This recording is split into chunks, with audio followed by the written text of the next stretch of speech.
I can almost imagine the laughter and the sadness that each of these people who lived real lives,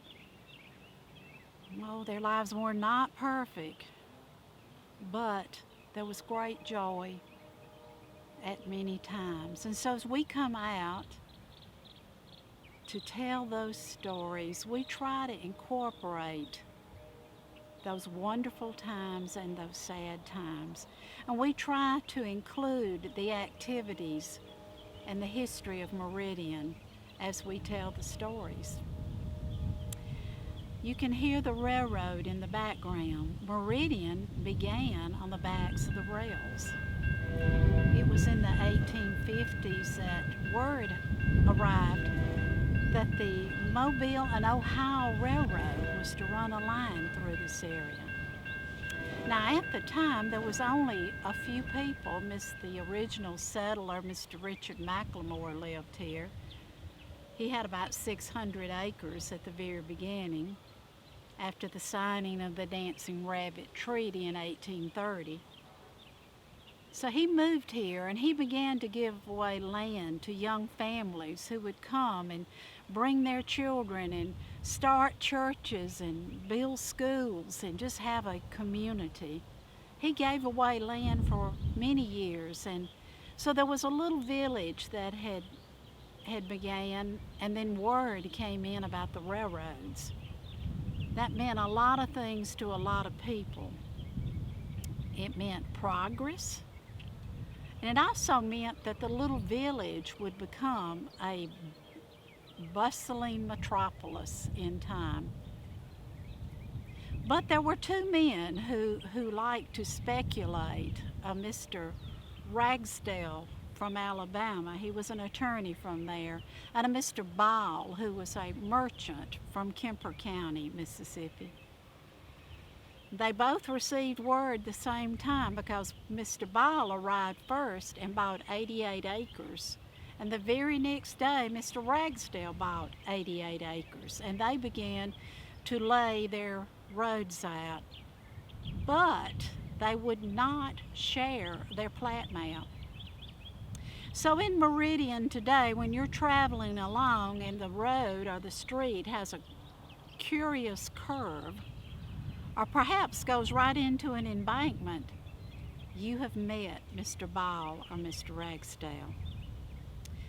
They are buried here in Rose Hill Cemetery. And we like to say that they argue throughout eternity as to who is the real founder of Meridian. My name is Louis Andrew Ragsdale. I'm one of the founders of Meridian. I wanted to name it Ragsdale City. The Mobile and Ohio Railroad, it was an exciting time, and I heard the railroad was soon to be passing through. So I come from Alabama. I looked around at this beautiful land and thought, yes, this is an opportunity, a place to start a town. So I thought, I need land. I contacted the people who own the majority of the land, the McLemore family. Once acquiring McLemore's house, it was the only structure for miles around. I turned it into a tavern, therefore accommodating all the railroad workers who'd be coming around, helping build the railroad. Then some Johnny-come-lately from Kemper County showed up, Mr. John Ball. He bought 80 acres, and then the rivalry began. I was to name it Ragsdale City. He wanted to name it Baldwin. The railroad eventually stepped in and named it Meridian, and it stuck. Originally the Sawashee Station, named after Sawashee Creek, which is still in the vicinity. Sawashee is a Choctaw word meaning mad waters. I went away to visit my daughter in the late 1880s and died at the age of 67 years old, but I come back home and my family erected the largest monument in the cemetery.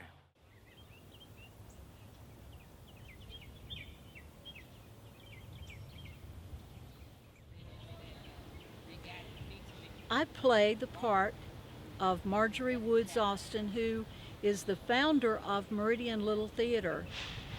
This is my 9th year to play this role, and I particularly like playing this role, obviously. She was born here in Meridian in February of 1892 and lived to be almost 95 years old. She lived until November of 1987. Well, she was a very artistic person, born into a family of affluence, and went through many things, the affluent era of being able to be educated even in Europe for a period of time, and then in Washington, D.C., she was working in a very lucrative job there, and the Great Depression hit. And you would see from my marker that my family was not able to defeat that period of time, and they were not exempted from the effects of the Depression. And then I married as a young lady and married a Baptist minister who felt the call to go to the Panama Canal Zone, and thousands perished there from disease to the climate, uh, the lack of food, a lot of reasons. But unfortunately, when I came back to Meridian, I came back alone. My husband was not able to come back.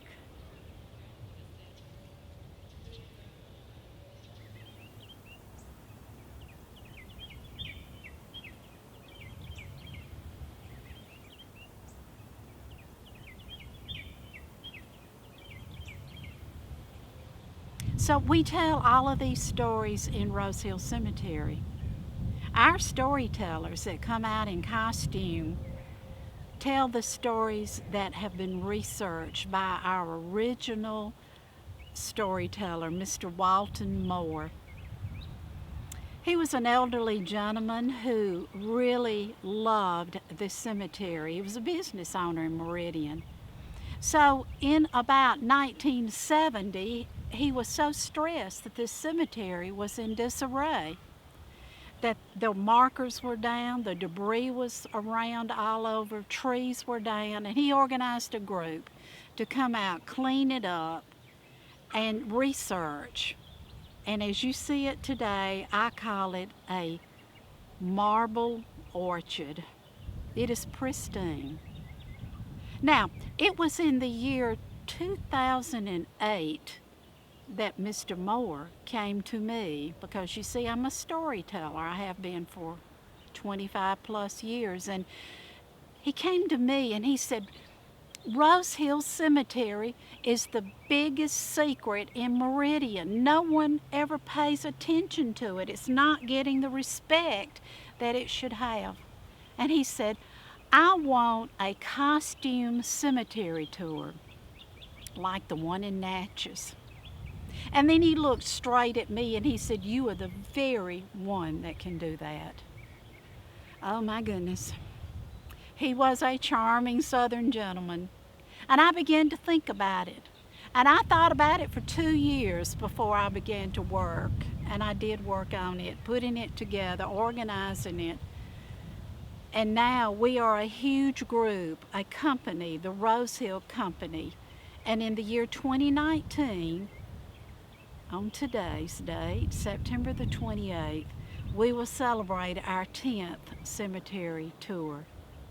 I'm so happy Mr. Walton Moore was able to see this cemetery tour come to be before he passed away 4 years ago.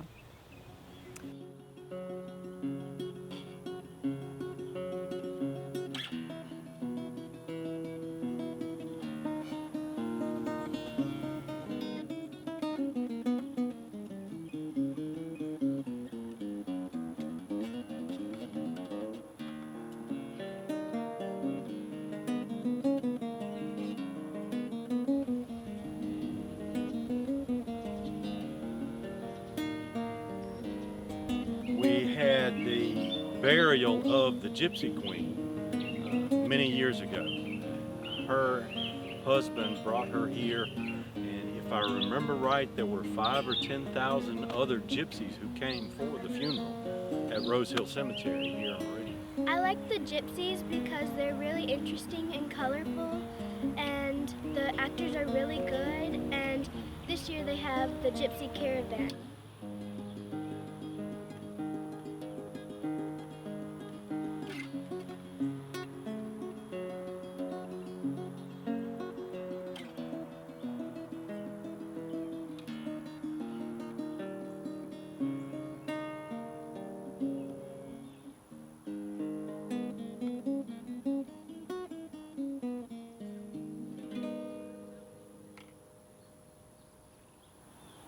My name is Ted Hennington.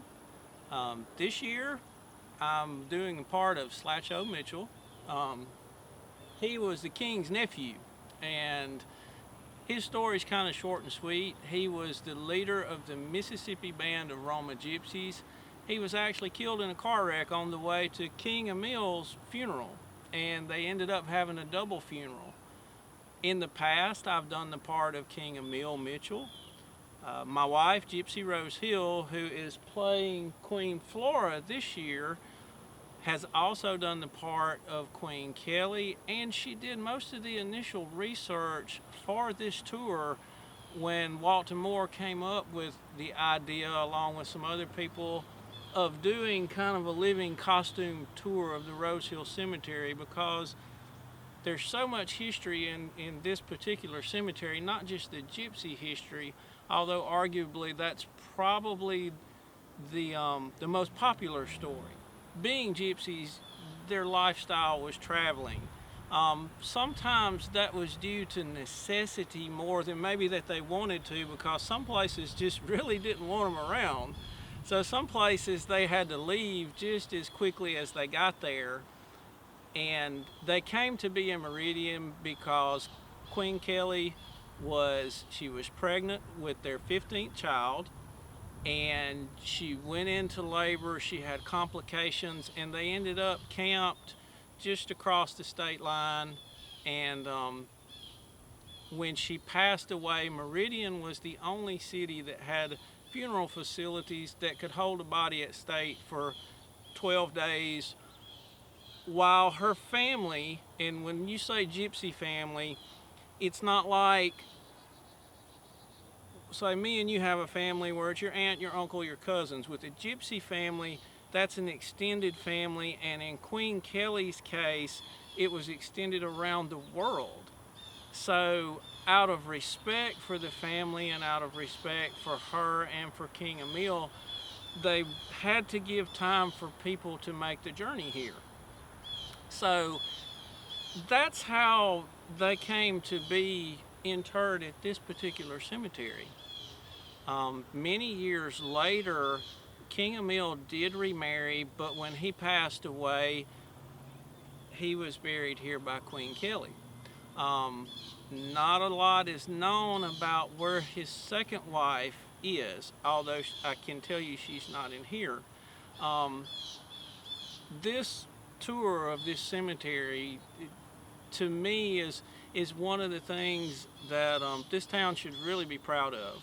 I don't know a lot of places, especially around here, that bring their history to life, and this is a fun way to introduce generations of people that don't know this story.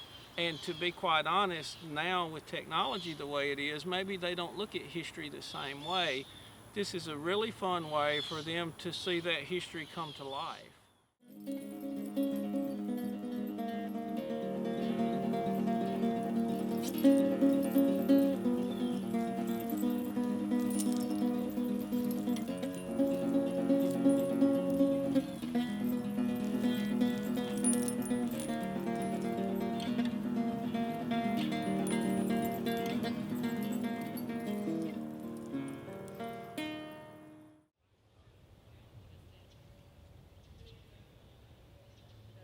People who have honored Queen Kelly Mitchell and her family, and all of them buried right here. It's been going on for 104 years, and we're still honoring and revering what they stood for. The Queen Kelly, she died for love. She died in childbirth. And Queen Flora, she lived to be 70 years old. So that was a lot of time, and their culture had a miraculous journey all over Eastern and Western Europe, backward through the Balkans, and you can trace them back to the Rajasthan province of India. So they have been a migratory spectral nation for well over thousands of years now. Hello, I'm Kelly Mitchell, Queen of the Romany Gypsies. I was born in 1868. Throughout our marriage, I gave birth to 9 sons and 5 daughters. On January 31st, 1915, at our camp in Coatopa, Alabama, I passed away during premature childbirth with our 15th child. It was all just too much for my body to bear. There was blood everywhere. King of Mitchell didn't know what to do. He offered a doctor $10,000 if he could just save her. He would have given that money to just about anyone if they could have just saved her life. But all of that was to no avail. He had lost the beautiful love of his life. He knew that a lot of gypsies would want to pay respect to their queen. So he called Horace C. Smith's undertaking company in Meridian, Mississippi, because they were the only ones around who had the adequate facilities to preserve her body. 20,000 people showed up to pay respect to Queen Kelly. Most of the gypsies camped out at what today called Bonita Lakes. During my funeral, my body lay in state for 12 days. I was constantly guarded by my family and illuminated by candelabra at my head and feet. Each of my children placed mementos in my casket. Along with those mementos were a change of clothes and everything else that I would need for my afterlife's journey across the river Styx. Now imagine, if you would, a horse-drawn hearse, the gypsy men following behind, hatless, as was our custom. They slowly made their way into Rose Hill Cemetery that day. 5,000 people crammed into Rose Hill Cemetery. But what was even more amazing is it was so quiet that you could have heard a pin drop. Funeral rites lasted 26 days, at which time no gypsy woman would tell a fortune for money or have her picture taken because it was considered bad luck. On February 12, 1915, my funeral was held at St. Paul's Episcopal Church and my body laid to rest right here at the Rose Hill Cemetery. Now, I don't know what you've heard about the gypsies. I'm sure some of it good, some of it bad. A lot of people believe that Queen Kelly was buried with gold coins. Now, I don't think so. Gypsy men like myself like to keep our money when we can. But one thing's for certain. Everyone who tried to break into Queen Kelly's grave was met by the same fate, either death or imprisonment. Now, us gypsies believe that if you have a problem and you come to Queen Kelly earnestly with a memento of something that means something to you, perhaps a coin, perhaps just some treasure that you've had, and if you leave it there, she'll come to you in your dreams and solve all of your problems. Thank you for listening to our stories.